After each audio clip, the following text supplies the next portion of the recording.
ఇక్కడ భువనగిరి దగ్గర శ్రీనివాస్ రెడ్డి అని చెప్పేసి ఒక అఫెండర్ ఈ స్కూల్ గోయింగ్ చిల్డ్రన్ కి లిఫ్ట్ ఇస్తున్నాడు. నిర్మానుషమైనటువంటి ప్లేస్ వెళ్ళిన తర్వాత ఎవరు లేరని రూఢీ చేసుకున్న తర్వాత అక్కడ అమ్మాయిల్ని రేప్ చేస్తున్నాడు. భయపడతారు అనుకుంటేనేమో విడిచిపెడుతున్నాడు. భయపడరు వీళ్ళు రేపు చెప్తారు అనుకున్నప్పుడు ఏం చేస్తున్నాడంటే చంపేసి బండలు కట్టి బావిలో వేశాడు. సో ఒక అమ్మాయి మిస్సింగ్ కేసు స్కూల్కి వెళ్ళింది, రావట్లేదు అని చెప్పి మిస్సింగ్ కేసు ఒకటి పోలీస్ స్టేషన్ లో ఫైల్ అయింది.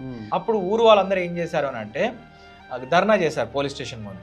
సో ధర్నా చేసినప్పుడు ఫస్ట్ ముందు కూర్చున్నది శ్రీనివాస్ రెడ్డి. ఆ అమ్మాయిని దొరకబట్టి ఎట్లయినా పట్టుకొచ్చి న్యాయం చేయాలి, ఇంత చిన్న పిల్లని మీరు ఎలా చేస్తారని చెప్పేసి.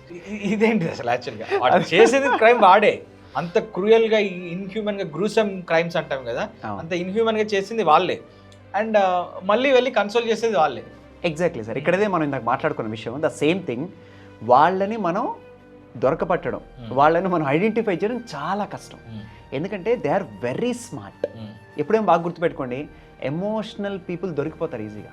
జీరో ఎమోషన్స్ ఉన్న వాళ్ళు దొరకడం చాలా కష్టం, రైట్? ఇప్పుడు అబద్ధాలు చెప్పేటప్పుడు కూడా కొంత ఎమోషనల్ పీపుల్లో వాళ్ళు ఎప్పుడైనా అబద్ధాలు చెప్తే మీరు ఈజీగా కనుక్కోగలరు, రైట్? కానీ ఎమోషనల్ జీరోలో ఉన్న వాళ్ళు, ఎటువంటి ఎమోషన్స్ లేని వాళ్ళు అబద్ధాలు చెప్పిన మొహంలో, ఫేస్లో ఎటువంటి ఎక్స్ప్రెషన్స్ పలకవు. ఓహో అది నిజమేనేమో అనుకుంటాం.